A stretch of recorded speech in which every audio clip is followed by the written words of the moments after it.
I'm sure you've heard the phrase necessity is the mother of invention.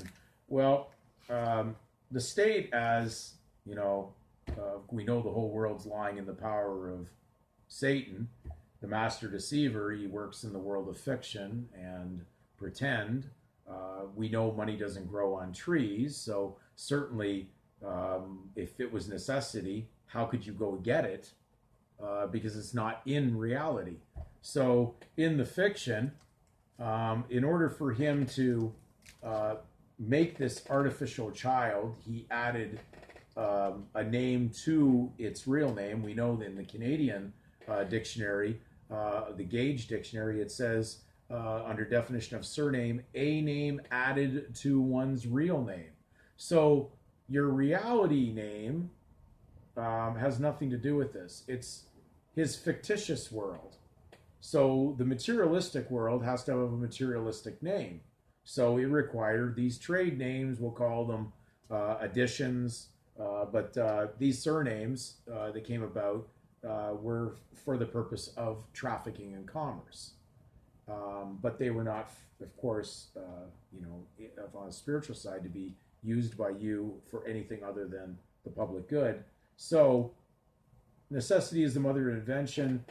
Satan comes up with a great little scheme here, comes up with a name that basically controls his fiction side, hoping you'll trespass and walk from your spiritual into that and take private use of it. So they had to come up with a pretender name, because as a legal child at birth, you'd be very pretender, very tender, very soft. So in order to issue the legal tender, they needed a pretender before they issued that. So here comes the legal tender. And how they're doing this behind the scenes under the secretive state has no matter to me. I've had many and all thoughts on it, and I will never go down those paths with you because it's not necessary. We're dealing with simplicity now. So they had to give you a name because they're forcing a situation where you're not going to be able to do anything out there without a legal surname on its own in order to deal with funds. And so those funds never vary, they're stable all the time, and they gave you invariable, basically, title that's always in surplus as long as you don't take from it. And so all the duped are about to lose everything in the global reset because of their private trespass on the public without really no authority other than an assumption that they believe they could, which is deceit in law.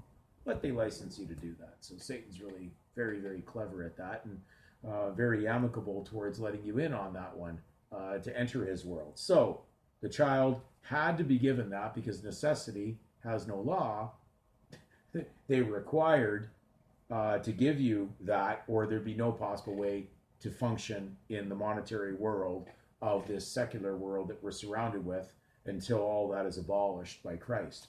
So you, by authority doing the right thing, are on God's side.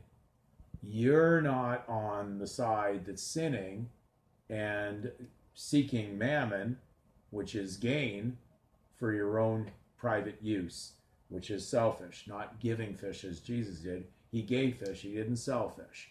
So the seal of the office is there. And let me tell you, I don't know what they're going to do about that, but they wrote it in there. And it certainly didn't say any restrictions. And this act governs the birth records. So if they didn't want its use, they should have said this is restricted only for the use of the Registrar General, but they did not. And so they had to give you relief. They had to give you a seal of approval. And that's why all the codes that we've talked about, the seal meaning relief in art, also means a coin is relief. All the things that were in Scripture, you just didn't see them as accurate as the average reader at first glance would do. So you've come now out of the milk into the meat and potatoes now, and now you're ready to come forward as an heir, because now it's the appointed time of God for you to do that. But until you come out, okay, you will be in the confusion of that title, and you will not have God's power and his authority to basically use the government as your staff.